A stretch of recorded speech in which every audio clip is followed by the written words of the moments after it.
Yes, hello once again, and welcome back to Classic Dirt Bike TV.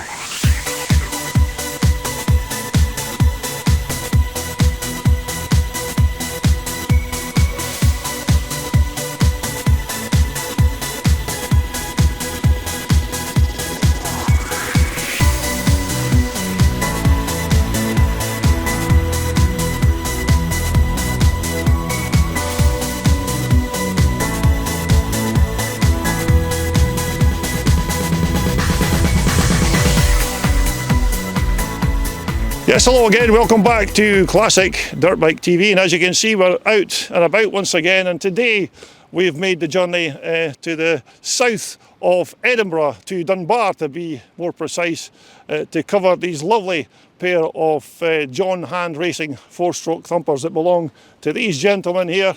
We've got Malcolm and we've got Trevor Petrie, so we're going to have a quick look around these fantastic machines. Yes, thanks again for joining me. As I said, we're going to be taking a close look at these lovely John Hand Racing 4-stroke thumpers, and these are the two owners of these fantastic looking bikes. We've got Trevor here and we've got Malcolm, but we're going to have a quick word with Malcolm, and he's going to tell us a little bit about these machines. Right, we raced CCMs in the 70s and early 80s, and obviously packed in and got older, and we decided that we'd start again on twin shock. We initially started on an Armstrong ex-army bike, which we found too heavy, right. And we decided what would look better than the original CCM type frame with the Rotax engine in. So we approached John Hand Racing, who said he would do one for us, and he made us two new frames. We got all the 1980s cycle parts refurbished and built the bikes up. And how long did that process take between ordering the bikes and delivery? I think we took about 6 months, was it, I think, before we got the ordering, yeah, I think it was. Because John unluckily had a couple of accidents in between. What kind of accidents? I think he crashed his van, so he was out of action for his welding hand for a while. But yes, once he got back onto it, no trouble at all. He soon got them finished. Right. Yeah. So what do you actually think about the bikes now that they're finished and after you've ridden them? Oh, it just feels like a CCM from the 80s. Is it? Yeah, just the same. But I think the Rotax engine's far more reliable. And cheaper to produce and get all the maintain what the BSAs were. Yeah. What about yourself, Trevor? Yeah. What do you think of the bikes? I think the bike's great. Yeah. It's maybe slightly tall when you first get on, but once you're on, they're pretty good. You're as tall as me, so you should be okay. Yeah, he's a bit more height than her. But yes, no, they really are nice to ride. Yeah. So how many meetings have you actually done with these bikes since you got them? I think we did 3 up in Scotland, and we've done about 5 down in England, haven't we? Yeah. So do you enjoy them? Yeah. Oh yes. Yeah. Have you had have there been any mechanical issues or anything like that since you've been riding them? Nothing at all. No. That's the Rotax. That's the Rotax engine for you. Yeah. The engines were. I did rebuild both engines before we put them in. All right. Just completely stripped them, powder coated, everything done that needed doing. So were these engines second-hand engines before you, and then you just rebuilt them? Yeah. Right. Yeah, I've got quite a few in the shed. So you must have done it right then if you've not had any problems. Yeah, no right. Thanks for that, boys. Right. So. That's a quick introduction to Malcolm and Trevor, the owner of these bikes. So right now let's just take a closer look at these fantastic looking bikes.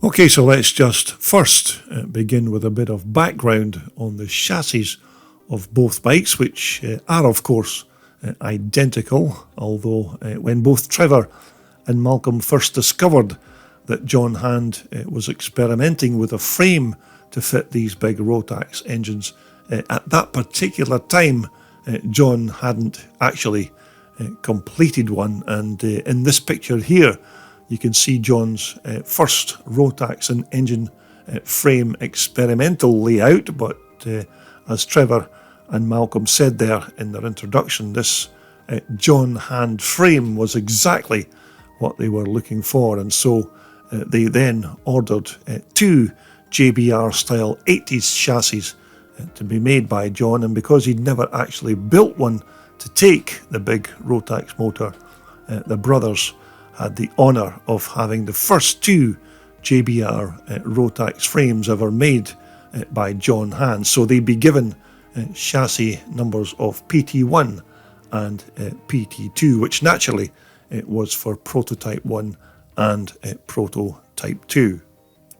And in this selection of pictures are of the chassis under construction in the John Hand workshop with an old Rotax engine there, just to use as a template for the fit of the frame and the engine. And as you can see, this first chassis is all but completed. And these couple of pictures here are after the boys took delivery of the frames, and they had one of the yet to be restored Rotax motors sitting in the chassis, just to check the fit and the layout of those fantastic custom made header exhausts, link pipes and the two silencers at the rear. But these bare frame pictures certainly give you a much better look at just how this unique exhaust system is routed through the frame. But there's certainly no mistaking the quality of these John Hand chassis, who not only made those two Rotax specials for Trevor and Malcolm, but they also make a host of other chassis to fit all manner of different power plants. And John even takes on one-off special projects if you have an idea for a frame to fit around an unusual engine. And John's years of experience working for Wasp motorcycles is certainly in evidence here on these new style vintage dirt bike chassis. But it's certainly worth a visit to John's Facebook page just to take a look at some of the products and projects that John has already completed. But just like many of the other British made frames on the old BSAs and CCMs, these JHR chassis also have the motor's engine oil housed in this front down tube of the chassis, and it's filled through this little filler level cap here just in front of the bike's fuel tank. Now, this is a system, of course, that was used on many other British made bikes away back in the day, which of course saved having the bike with a separate oil tank fixed on to the chassis. And of course the oil would exit here at the bottom of the chassis down tube, and it would then be pumped around the engine before returning to the top of the frame to continue the process. But it was certainly a very reliable and a tried and tested system. And again, the bike's swing arm is also part of the JHR frame kit, which also includes the CCM style alloy fuel tank, the airbox and side panels, and of course the seat base as well. But again, you can see that this swing arm here is very well made, and most of the tubular steel parts of the chassis are all made from T45 steel aircraft spec materials. So as you can gather, more quality built into these superbly made twin shock chassis. Now, I was going to do a separate feature on both Malcolm's and Trevor's race bikes, but as you can see, the two of them are almost identical, apart from maybe a couple of cosmetic differences with regards some stickers and rear suspension, etc. So I think what we'll do here is just kind of mix and match and show you parts from both of the bikes, and that way it will save us all basically looking at the same bike twice, even although they're both cracking looking examples of an 80s style twin shocker. Although, just to finish off with some of the other parts around the chassis, as you can see, a good sturdy pair of extra wide foot pegs on our JHR frame, and not those silly skinny items that manufacturers used to fit to these bikes years ago, but these much more sensible items that are bolted onto the bottom chassis rail will certainly give the rider's feet much more support than footrests that were usually only half as wide as these back in the day. But even items like this rear brake pedal look a lot stronger than the wimpy parts that you used to find on some of the old scrambles bikes of their time. And this part here certainly looks strong enough to cope with even the heaviest of motocross boots.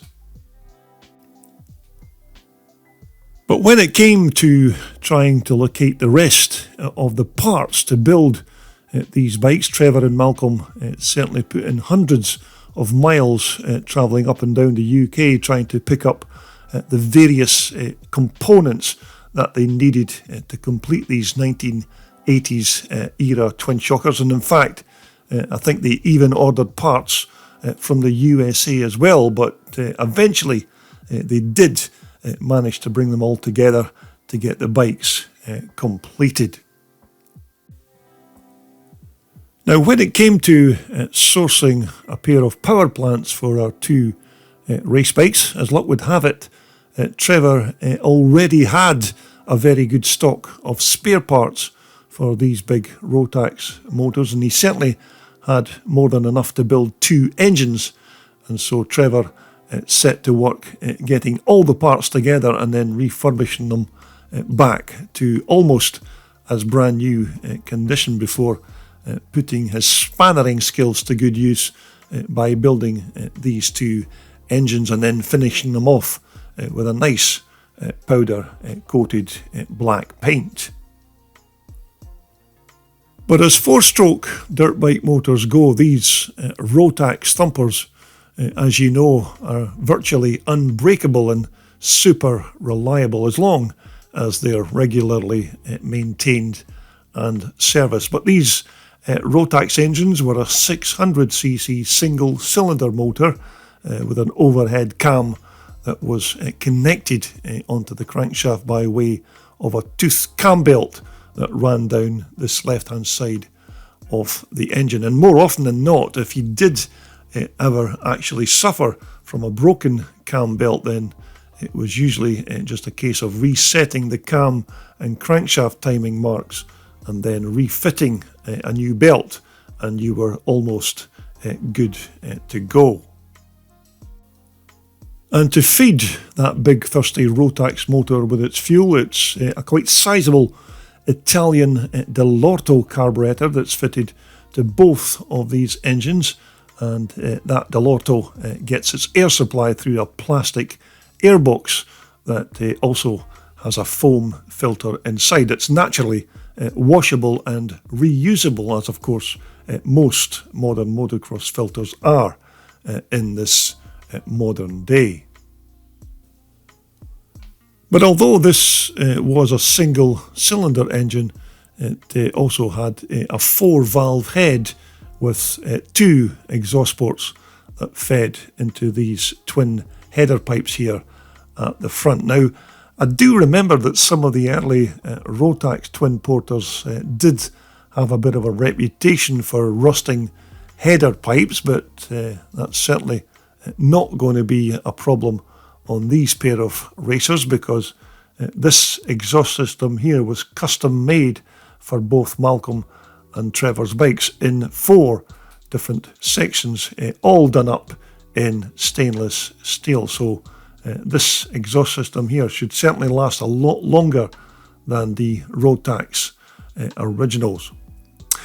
Now, those twin headers and their link pipes eventually bolted on to these chrome plated silencers here just underneath the bike seat, which was also a bit of a trademark when these JBR derived chassis used to run the big Honda XR500 twin port engine back in the 1980s, which also of course had a pair of silencers on each side of the bike, as we have here on our Rotax.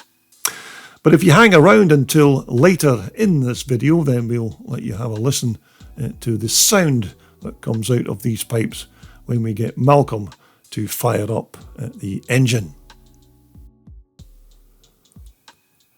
But without doubt, these big Austrian-made 4-stroke Rotax motors are a big intimidating lump of a power plant. And if you're into your 4-stroke dirt bikes and you know these engines well, then you'll already know just how powerful and how quick they actually are, which is why they were used on many different makes and models of motorcycles during the 1980s and early 90s. And even the great Alan Clues of CCM used derivatives of this engine in some of the bikes that he produced at that time. So even Alan Clues knew the value and the performance of these fantastic engines.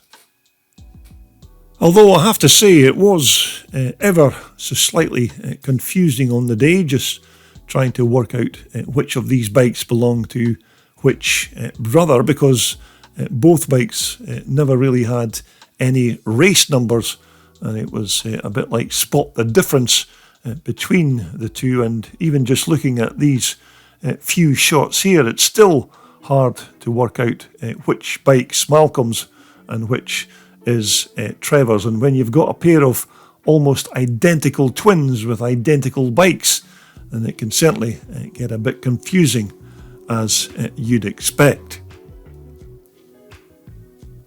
But anyhow, moving on to the front end of our John Hand racers, we'll use Malcolm's bike here as an example, or is that Trevor's bike?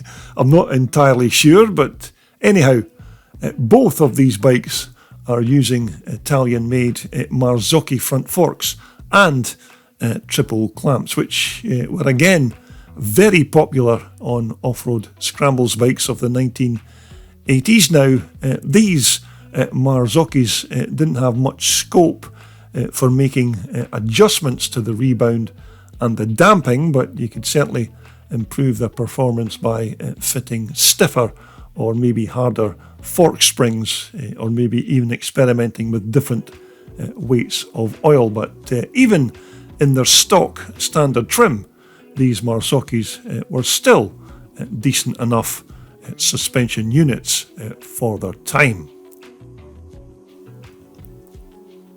Now, the front and the rear hubs on both Malcolm and Trevor's bikes are Grimeka units, and these, as you'd expect, were all rebuilt and relaced with brand new spokes onto a pair of Acront alloy wheel rims. And thankfully, Malcolm and Trevor have resisted the temptation to put a pair of black wheel rims on their new Rotax racers, which of course seems to be the trend these days with owners who build classic dirt bikes.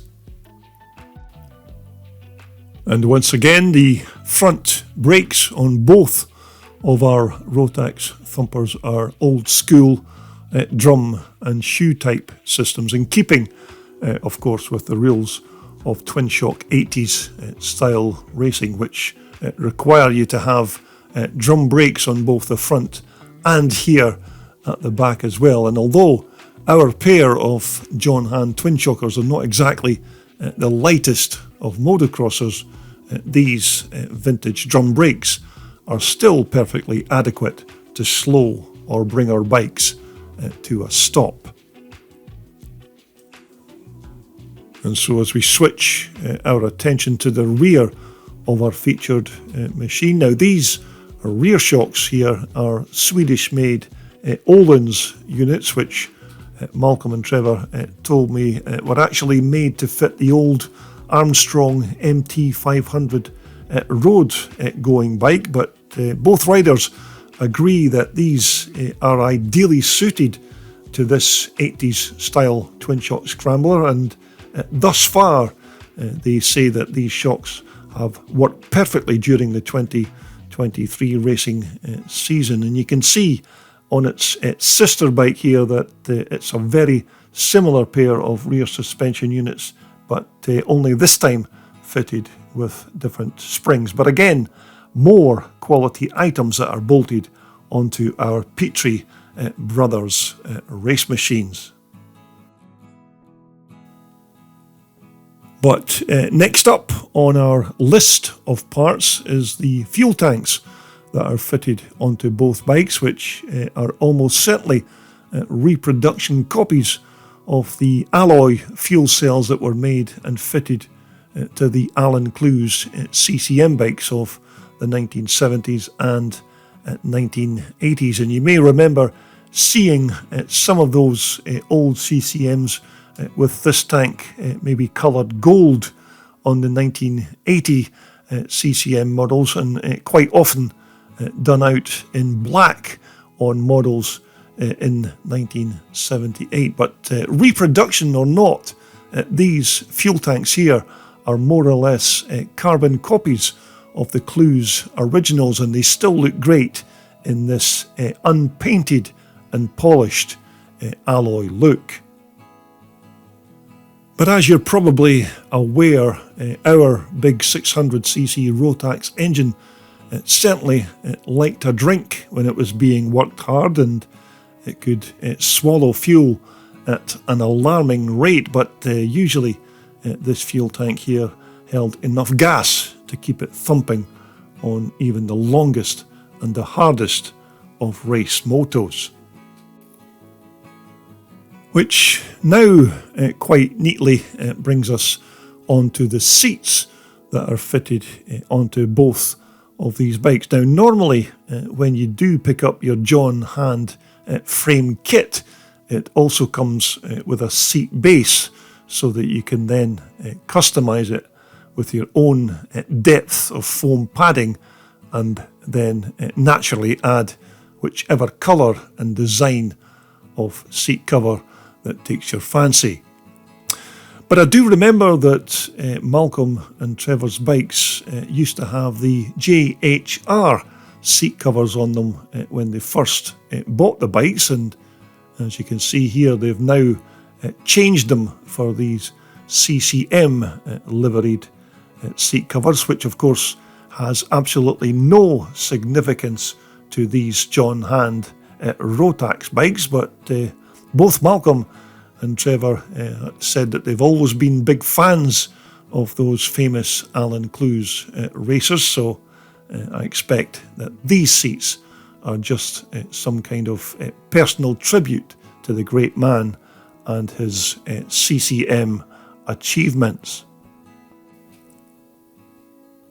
But as we move on into the cockpit of both bikes, which once again have very similar controls to each other, with a good quality pair of modern style rental handlebars with their usual crossbar pad there as well. Now both bikes have Magura alloy ball end clutch and brake levers with a pair of leather Magura lever covers there as well, just to keep dust, dirt and moisture from entering those cable ends and eventually gumming up the works. But a good quality gasser throttle twist grip there, just to help you keep that big 600cc Rotax thumper motor in check, and of course that equally important decompressor lever there as well, so that you can set up that Rotax engine into the proper configuration for starting. Now the control cables as well, as you'd expect, are all brand new items, coloured yellow and not your standard black, but there are certainly not too many parts on this bike that are not top quality, and it's quite easy to see that once Malcolm and Trevor had got the nucleus of the bikes together with regards the frames and the engines, then they've certainly not scrimped when it came to putting these high quality smaller parts onto the machines. Although when you take a look at both of these bikes individually, there are very subtle differences between the two machines, which for me on the day was a bit of a nightmare trying to work out which brother belonged to which particular machine. And when you see Malcolm's bike here, or is that Trevor's?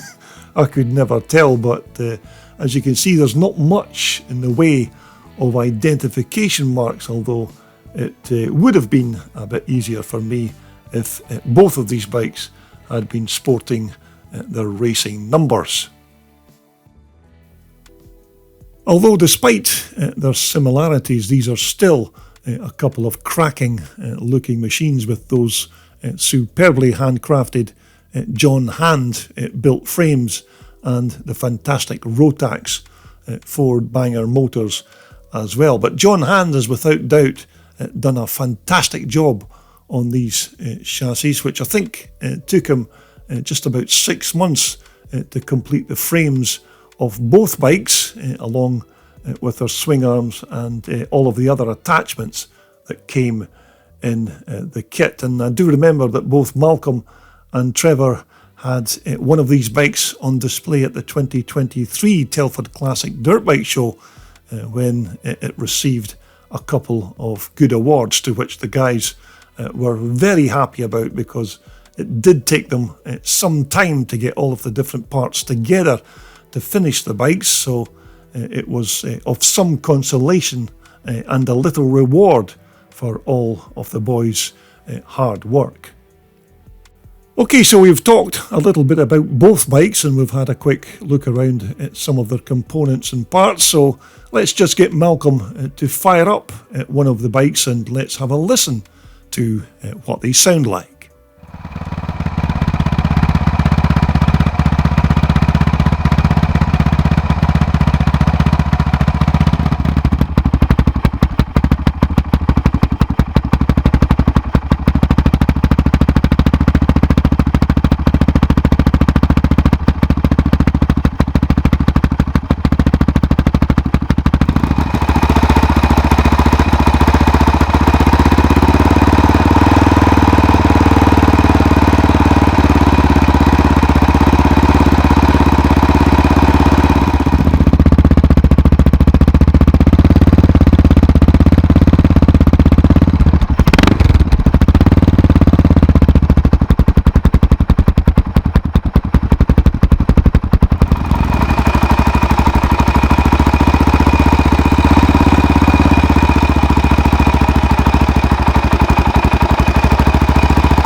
So, no mistaking there that both Trevor and Malcolm have made a very good job of putting these bikes together, and although both of the brothers will be the very first to admit to not being the fastest riders on the track, they certainly still have their own personal challenges by trying to finish ahead of each other when they take part at classic scrambles in their native Yorkshire, or maybe when they even cross the border and race their bikes here in Scotland. But Malcolm did tell me that he'd quite happily lend his bike to a much more experienced and faster rider just to see how quick the bike actually is on the track, which is something that I'd like to see as well, although maybe just to add that little bit more excitement to that scenario, it would be better to have two top twin shot riders to put both bikes through their paces. Now that would certainly be something to have a look at. Okay, there you have it. That's two lovely John Hand Racing four-strokers belonging to Malcolm and Trevor Petrie. So I hope you've enjoyed this walk around these lovely four-stroke thumpers. But from all of us here at sunny Dunbar in east of Scotland, it's goodbye for now.